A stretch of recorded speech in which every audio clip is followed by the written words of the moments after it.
Hay una carretera en el norte de México donde dicen que si manejas de noche, con el asfalto vacío y los faros apuntando a la oscuridad, a veces ves algo en el espejo retrovisor. No es fantasma. No es ilusión. Es la sombra de algo que existió de verdad, algo tan grande que el país entero tembló cuando pasaba y tan olvidado que hoy casi nadie sabe su nombre. Lo llamaron el Sultana. Y esta es su historia. Antes de que puedas entender lo que fue el Sultana, necesitas entender lo que era México en los años 80. No el México de tarjetas de crédito y autopistas de cuota. El México de terracerías, de motores que tosían polvo, de choferes que dormían 3 horas entre turno y turno porque la distancia entre Monterrey y la Ciudad de México no perdonaba a nadie. Era un país con hambre de crecer pero con cadenas en los pies. Las cadenas se llamaban infraestructura.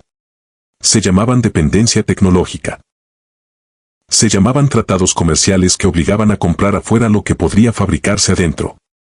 En ese contexto, un grupo de ingenieros mexicanos tomó una decisión que en retrospectiva parece o valiente o una locura, dependiendo de quien cuente la historia. Decidieron construir el camión más grande que México hubiera visto jamás. No adaptar una plataforma extranjera. No ensamblar piezas importadas con etiqueta local. Diseñar, desde cero, un vehículo de carga pesada con 4 ejes que pudiera mover lo que ningún camión mexicano había movido antes. Lo que salió de esa decisión no fue solo un camión. Fue una declaración de independencia industrial. Fue la afirmación de que México tenía cerebros, tenía manos, tenía voluntad para competir con los grandes. El Sultana era acero mexicano, sudor mexicano, ingeniería mexicana. Y cuando lo viste por primera vez en una carretera, con sus 4 ejes aplastando el asfalto y su silueta dominando el horizonte, entendías exactamente por qué le pusieron ese nombre. Era un sultán. Era rey de la carretera. Pero los reyes en México siempre han tenido enemigos. Y el Sultana los tuvo desde el primer día. Esta es la historia de cómo nació ese gigante, cómo cambió la industria del transporte pesado en este país y cómo fue borrado con una eficiencia que solo se explica cuando entiendes quién tenía interés en que desapareciera. Es la historia de ingenieros que apostaron su carrera a un sueño y de funcionarios que los dejaron solos cuando más los necesitaban. Es la historia de un país que construyó algo extraordinario y luego miró hacia otro lado mientras lo destruían. Quédate. Porque lo que vas a escuchar no está en los libros de texto. No está en los museos del automóvil. Está guardado en la memoria de los hombres que lo construyeron, en los archivos que casi nadie consulta, en las carreteras que todavía recuerdan el peso de algo que ya no existe. El Sultana existió. Y México lo olvidó. Y eso, por sí solo, ya es una historia que merece ser contada. Para entender por qué el Sultana fue revolucionario, hay que entender primero el problema que intentaba resolver. Y ese problema tenía nombre, tenía cara, tenía el olor específico a diésel quemado y llanta caliente de miles de kilómetros de carretera mexicana. México es un país largo y complicado. No es Francia, donde en 4 horas cruzas de norte a sur por autopistas perfectas.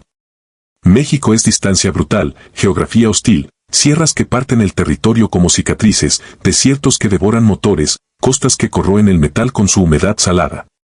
Mover carga en México siempre fue guerra. Una guerra silenciosa que se libraba cada noche en carreteras federales donde los camioneros enfrentaban solos la oscuridad, el frío de las cumbres y el calor de los valles. En los años 70, el parque vehicular de carga pesada en México dependía casi completamente de tecnología extranjera. Kenworth, International, Dina con plataformas americanas. Todos buenos camiones, ninguno diseñado específicamente para las condiciones mexicanas. Las carreteras del país no eran las interestatales norteamericanas, planas, anchas, perfectamente señalizadas. Eran obras de ingeniería heroica trazadas sobre terreno imposible, con curvas cerradas en las cumbres de Veracruz, con tramos inundados en Tabasco, con baches en Oaxaca que podían romper un eje en segundos. Los camioneros mexicanos adaptaban. Siempre adaptaban. Modificaban suspensiones, reforzaban chasis, instalaban tanques de combustible extra porque en ciertos tramos no había gasolinera en 200 kilómetros. Pero esas adaptaciones tenían límite. Había carga que simplemente no podía moverse de manera eficiente con la tecnología disponible. Maquinaria pesada para la industria petrolera. Equipo de construcción para las grandes obras de infraestructura que el gobierno del momento prometía cada sexenio. Componentes industriales que llegaban por barco a Veracruz y necesitaban llegar a Monterrey o Guadalajara sin que el viaje costara más que la propia mercancía. Ahí estaba el vacío. Un vacío enorme, costoso, vergonzoso para un país que se decía en pleno desarrollo industrial. Y en ese vacío, un grupo de personas decidió construir algo diferente. No eran soñadores ingenuos. Eran ingenieros formados en universidades mexicanas que conocían las limitaciones del sistema pero también conocían sus posibilidades. Habían estudiado los camiones europeos de 4 ejes que circulaban por las autopistas alemanas y suecas.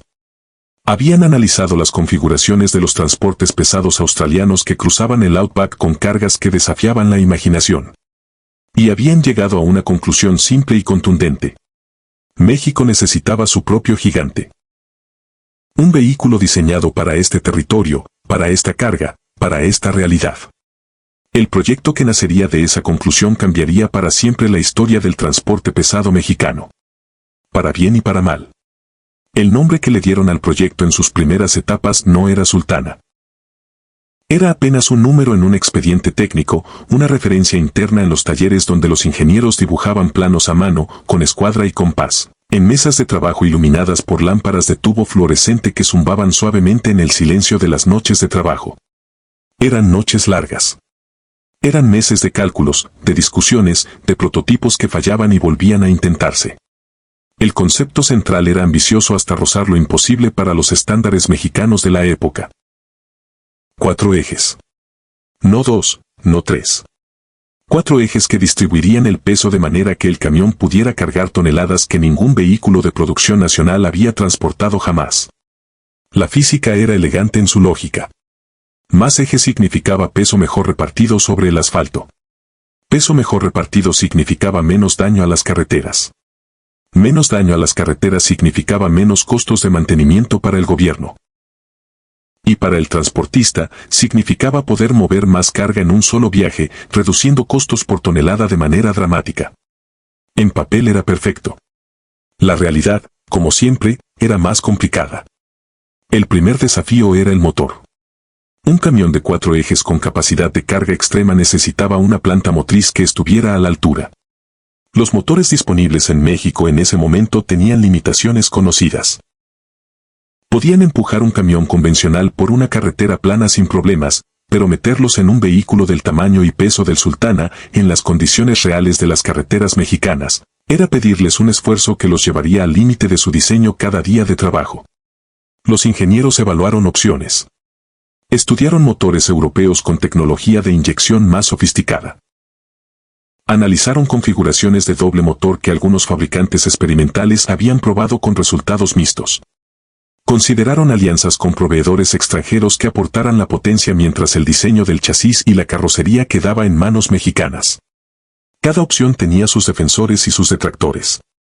Cada reunión terminaba con más preguntas que respuestas. Lo que salvó el proyecto, al menos en esa etapa inicial, fue una decisión que en retrospectiva parece obvia pero que en su momento requirió valentía técnica considerable. Optaron por una solución híbrida. Usarían una plataforma motriz probada, con credenciales internacionales, pero todo lo que rodeaba a ese motor, el chasis, la suspensión, la cabina, los sistemas de carga, sería diseño mexicano. No era la solución ideal de pureza industrial que algunos del equipo hubieran preferido. Pero era la solución que podía hacerse realidad en el tiempo y con los recursos disponibles. Cuando el primer prototipo rodó por primera vez en una pista de pruebas en las afueras de la ciudad, los ingenieros que lo habían construido se quedaron en silencio. Era enorme. Era imponente. Era, contra todo pronóstico burocrático y presupuestal, real. Alguien dijo que parecía un sultán de las carreteras. El nombre quedó. Las pruebas iniciales del Sultana revelaron algo que los ingenieros sospechaban pero que necesitaban confirmar con datos reales, con kilómetros reales, con carga real sobre asfalto real. El camión funcionaba. No solo funcionaba, funcionaba bien. Mejor de lo que los cálculos más optimistas habían proyectado. Las primeras rutas de prueba fueron en el altiplano central, donde las condiciones son relativamente favorables. Carreteras anchas, pendientes moderadas, temperatura estable. El Sultana las devoró sin esfuerzo aparente. Los instrumentos registraban temperaturas de motor dentro de rangos normales, consumo de combustible por tonelada transportada significativamente menor que los camiones convencionales, comportamiento de suspensión que absorbía los imperfectos del asfalto con una suavidad que los choferes de prueba describían como sorprendente para un vehículo de ese tamaño. Luego vinieron las pruebas difíciles. La carretera México-Veracruz, con sus bajadas interminables que ponen a prueba los frenos como pocas carreteras en el mundo. Las cumbres de Maltrata, donde el frío y la niebla se combinan con pendientes pronunciadas para crear uno de los tramos más exigentes del sistema carretero nacional. El Sultana los enfrentó y los superó. Los frenos respondieron. La tracción se mantuvo. El motor no protestó. Los choferes que participaron en esas pruebas hablan todavía, los que quedan, con un tono particular. No es solo orgullo técnico. Es algo más personal. Más visceral. Dicen que manejar el Sultana era diferente a manejar cualquier otro camión que hubieran operado. La altura de la cabina te daba una perspectiva de la carretera que ningún vehículo convencional ofrecía. Veías el asfalto desplegarse adelante como si fueras el capitán de un barco mirando el océano desde el puente. La sensación de poder era real y era peculiar porque no era el poder nervioso de un motor sobreexigido. Era el poder tranquilo de algo que tenía reservas de sobra para lo que se le pedía. Uno de los choferes de prueba, hombre de pocas palabras según quienes lo conocieron, dijo algo que circuló entre los ingenieros del proyecto durante años. Dijo que por primera vez en su vida de camionero sentía que el camión había sido diseñado para México y no que México tenía que adaptarse al camión. Esa frase, simple y directa como era ese hombre, capturaba exactamente lo que el equipo de desarrollo había intentado lograr. Los resultados de las pruebas llegaron a los escritorios correctos. Funcionarios del sector industrial, directivos de empresas transportistas, representantes de industrias que necesitaban mover carga pesada con urgencia y eficiencia. El interés fue inmediato. Las preguntas sobre producción en serie, sobre precios, sobre plazos de entrega, comenzaron a llegar antes de que el programa de pruebas estuviera siquiera concluido. El Sultana estaba listo para el mundo. La pregunta era si el mundo mexicano estaba listo para el Sultana. El problema no era técnico. Nunca fue técnico. El Sultana había demostrado en cada kilómetro de prueba que era capaz de hacer lo que prometía. El problema era todo lo que rodeaba al camión, el ecosistema completo que necesitaba existir para que un vehículo de esas características pudiera operar de manera regular en las carreteras mexicanas. Y ese ecosistema, en los años 80, simplemente no existía. El primer obstáculo era el más concreto y el más difícil de ignorar. Las carreteras. México tenía una red carretera que en sus tramos principales era funcional, pero que en sus puentes, en sus distribuidores, en sus tramos secundarios, había sido diseñada con parámetros de peso que el Sultana superaba. No por mucho en la mayoría de los casos, pero superaba. Y en ingeniería de infraestructura, superar los límites de diseño aunque sea por un margen pequeño no es negociable. Un puente que aguanta 100 toneladas y recibe 105 no cede de inmediato. Cede gradual, acumulativamente, hasta que un día cede de golpe. Esto significaba que para que el Sultana circulara libremente por el territorio nacional, México necesitaba hacer un inventario completo de su infraestructura carretera y reforzar los puntos críticos. Era una obra de años. Era una inversión enorme. Era exactamente el tipo de proyecto de largo plazo que los ciclos políticos mexicanos, organizados en sexenios donde cada gobierno empezaba de cero, hacían muy difícil de sostener. El segundo obstáculo era regulatorio. Las normas de peso y dimensiones vehiculares vigentes no contemplaban la configuración del Sultana. Hacer que el camión fuera legal para circulación general requería modificar reglamentos, obtener homologaciones, navegar una burocracia que no estaba diseñada para procesar innovación sino para administrar lo ya conocido. Cada solicitud generaba una respuesta que pedía más documentación. Cada reunión con funcionarios terminaba con compromisos vagos y plazos que se movían hacia adelante como horizonte que nunca se alcanza. El tercer obstáculo era el más peligroso porque era invisible. Los intereses creados. Las empresas que importaban y vendían camiones extranjeros en México tenían razones muy concretas para que el Sultana no prosperara. Cada camión nacional vendido era un camión importado no vendido. Las comisiones, las alianzas comerciales, los acuerdos de representación exclusiva, todo ese andamiaje económico construido durante décadas alrededor de la importación de tecnología extranjera se veía amenazado por un proyecto que demostraba que México podía hacer las cosas por sí mismo. Nadie declaró guerra abierta al sultana. No hacía falta. Bastaba con no abrir puertas. Con perder expedientes. Con programar reuniones que se cancelaban. Con aprobar estudios que recomendaban esperar más datos. La burocracia como arma silenciosa es devastadora precisamente porque no deja marcas visibles. Los ingenieros que habían construido el sultana comenzaron a entender que su batalla más difícil no había sido técnica. Estaba apenas comenzando. Mientras los obstáculos burocráticos y regulatorios se acumulaban en los escritorios de la Ciudad de México, el sultana seguía rodando. Había unidades que operaban en rutas específicas bajo permisos especiales, con escoltas en algunos tramos, con restricciones de horario que limitaban su circulación a las horas de menor tráfico. Era una existencia extraña para un camión diseñado para la libertad de las carreteras abiertas. Como tener un águila enjaulada y admirar su plumaje sin dejarla volar. Los transportistas que lograron poner un sultana en operación bajo esas condiciones especiales reportaban números que confirmaban todo lo que las pruebas habían demostrado. El costo por tonelada transportada era notablemente inferior al de camiones convencionales. La reducción en el número de viajes necesarios para mover el mismo volumen de carga se traducía en menos desgaste de carreteras, menos consumo de combustible total, menos horas de conductor. En un contexto donde los márgenes del transporte de carga eran estrechos y la competencia feroz, esas ventajas no eran menores. Eran la diferencia entre un negocio rentable y uno que sobrevivía apenas. Las industrias que más rápido vieron el potencial fueron las que movían carga pesada por definición.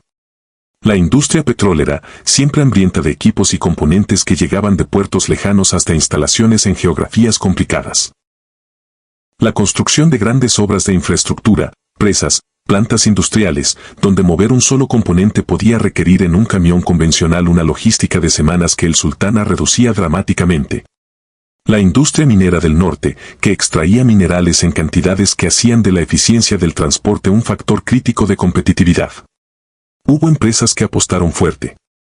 Que compraron unidades a pesar de las restricciones operativas y las incertidumbres regulatorias. Que asignaron choferes específicos al sultana, hombres elegidos por su experiencia y su temperamento, porque manejar ese camión exigía una combinación de habilidad técnica y paciencia que no todo el mundo tenía. Estos choferes se convirtieron en categoría propia dentro del gremio camionero. Manejar el sultana era distinción. Era prueba de que pertenecías a la élite de un oficio ya de por sí exigente. En las terminales y los patios de carga donde se reunían los camioneros, el sultana generaba conversaciones que tenían el tono específico de cuando los hombres hablan de algo que respetan. No era el entusiasmo fácil del novato ante algo nuevo. Era el reconocimiento medido del profesional que sabe distinguir entre lo que tiene sustancia y lo que es solo apariencia. Los camioneros viejos, los que habían cruzado el país cientos de veces en vehículos que les exigían todo, miraban el sultana y asentían con esa economía de gestos que es su manera de otorgar el máximo elogio. Pero en los pasillos del poder, el sultana seguía siendo problemas sin resolver. Y los problemas sin resolver en México de los 80 tenían una tendencia peligrosa a resolverse de la peor manera posible. El momento en que el destino del sultana se decidió no fue dramático. No hubo una reunión histórica donde funcionarios corruptos firmaran la sentencia de muerte de un proyecto mexicano en beneficio de intereses extranjeros. La realidad fue más mundana y por eso más deprimente. El destino del sultana se decidió en la acumulación de decisiones pequeñas, de presupuestos no asignados, de voluntades políticas que se enfriaron cuando enfrentaron resistencia. El contexto económico no ayudó. México vivió en los años 80 una de sus crisis más severas. La deuda externa, la caída del precio del petróleo, la devaluación del peso, la inflación que devoraba salarios y ahorros. En ese ambiente de emergencia económica permanente, los proyectos de largo plazo que requerían inversión sostenida eran los primeros sacrificados. No porque fueran menos importantes, sino porque sus beneficios eran futuros y las crisis eran presentes. Los políticos mexicanos, como los de cualquier parte del mundo, tienden a resolver lo urgente a costa de lo importante. El programa de refuerzo de infraestructura que el sultana necesitaba para operar sin restricciones quedó en papel. Los estudios se hicieron, Los ingenieros identificaron los puntos críticos, los presupuestos se calcularon. Pero el dinero fue a otras partes. Siempre había otras partes más urgentes, más visibles, más políticamente redituables que reforzar puentes en carreteras donde el tráfico principal era de madrugada. Las modificaciones regulatorias avanzaron con la velocidad característica de la burocracia mexicana cuando no tiene incentivos para moverse rápido. Que es decir, casi no avanzaron. Las normas de peso y dimensiones se actualizaron parcialmente, lo suficiente para que el Sultana pudiera circular con permisos especiales en ciertas rutas, pero nunca de manera general. Siempre había un tramo problemático, un puente que necesitaba estudio adicional, un funcionario que no había firmado todavía. Los ingenieros del proyecto, que habían invertido años de su vida profesional en el Sultana, observaban este proceso con una mezcla de frustración e impotencia que es difícil de describir para quien no lo ha vivido. Es la sensación de tener razón técnicamente, de haber demostrado con datos y con kilómetros que tu solución funciona, y ver cómo eso no es suficiente. Nunca es suficiente cuando el problema no es técnico. Algunos siguieron luchando.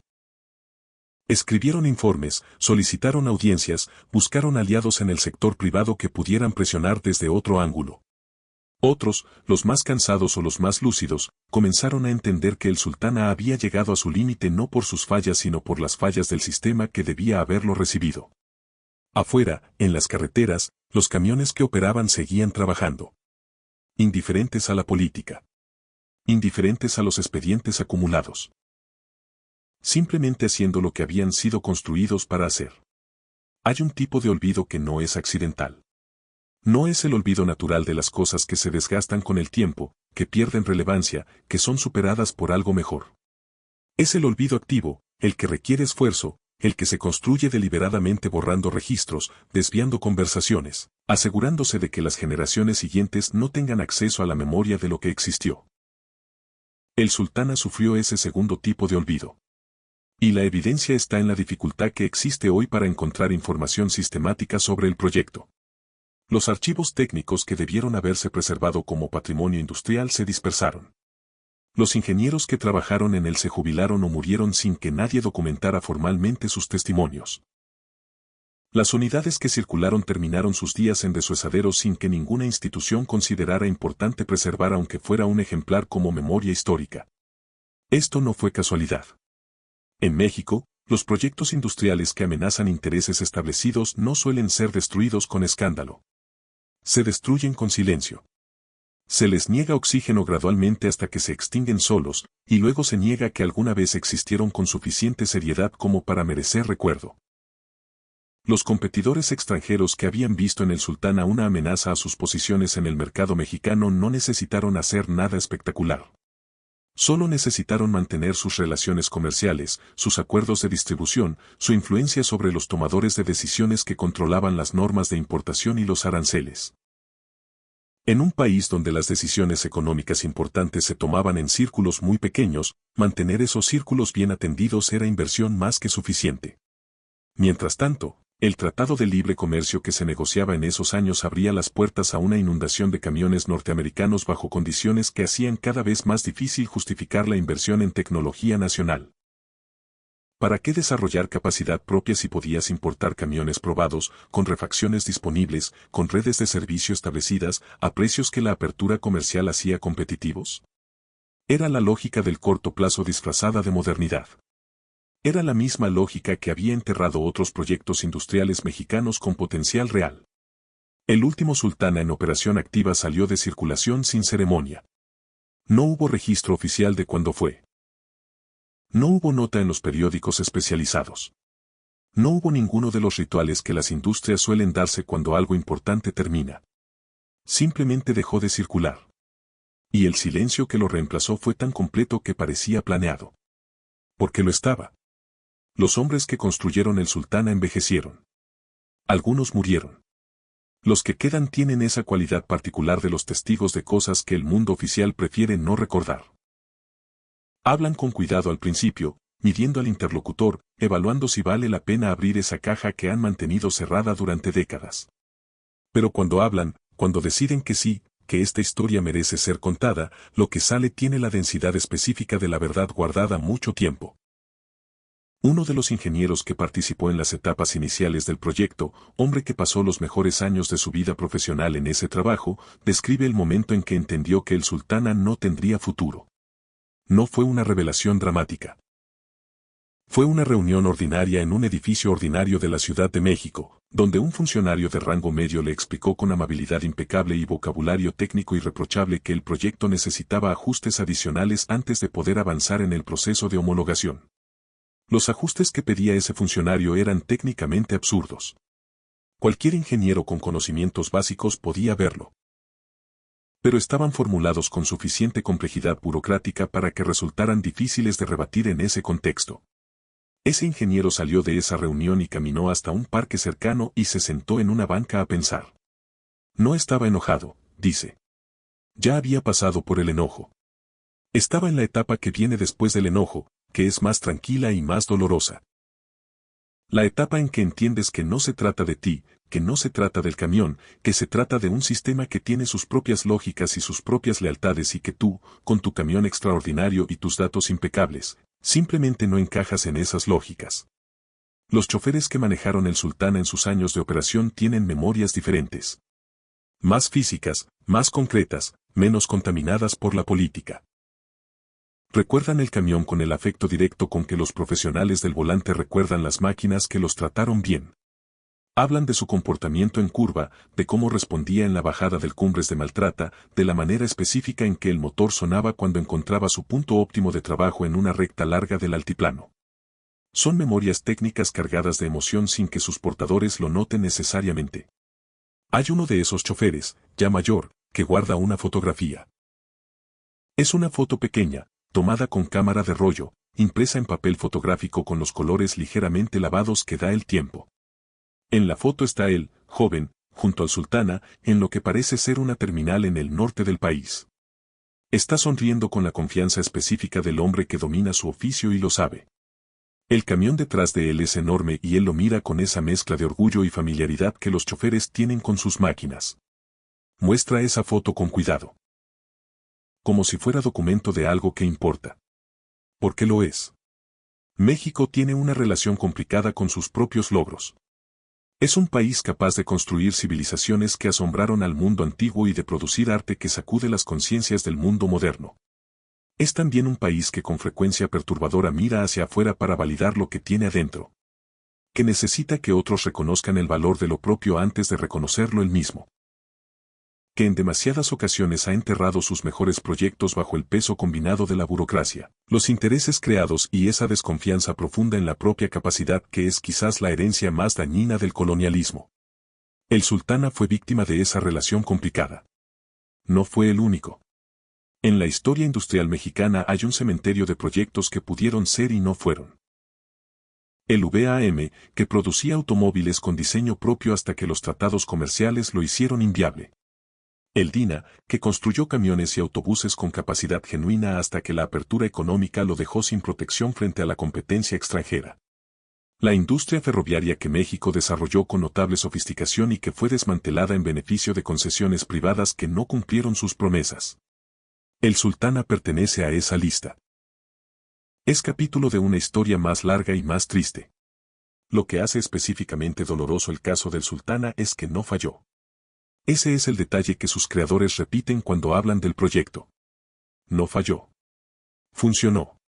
Demostró en condiciones reales, con carga real, en carreteras reales, que era exactamente lo que prometía ser. No fue víctima de sus deficiencias técnicas sino de las deficiencias del sistema que debía haberlo recibido. Hay una diferencia fundamental entre un proyecto que fracasa porque no funciona y un proyecto que es eliminado porque funciona demasiado bien para la comodidad de ciertos intereses. Los ingenieros que le dieron vida merecen ser recordados. No por sentimentalismo sino por justicia histórica. Apostaron su talento y sus años a demostrar que México tenía capacidad para competir en un campo donde la dependencia tecnológica parecía inevitable. Lo demostraron. Y luego vieron cómo esa demostración no cambiaba nada porque los que tomaban las decisiones importantes habían decidido que no cambiaría nada. Los choferes que lo manejaron merecen ser escuchados mientras todavía es posible escucharlos. Sus memorias son documentos vivos de una experiencia que no está registrada en ningún archivo oficial. Cuando esos hombres mueran, esa memoria muere con ellos a menos que alguien se tome el trabajo de preservarla. Y nosotros, los que escuchamos esta historia, tenemos una responsabilidad pequeña pero real. La responsabilidad de no dejar que el olvido sea la última palabra. De entender que la historia de un camión llamado Sultana no es solo historia automotriz. Es historia de lo que México puede hacer cuando decide intentarlo de verdad. Es también historia de lo que México pierde cuando decide no proteger lo que construye. En alguna carretera del norte, en algún desuesadero de la periferia de alguna ciudad industrial, quedan quizás los últimos rastros físicos del Sultana. Metal oxidado que no dice nada a quien no sabe lo que fue. Pero fue rey. Por un tiempo breve y brillante, fue exactamente lo que su nombre prometía. Y México lo olvidó. Que esta historia sea, al menos, una forma pequeña de recordarlo.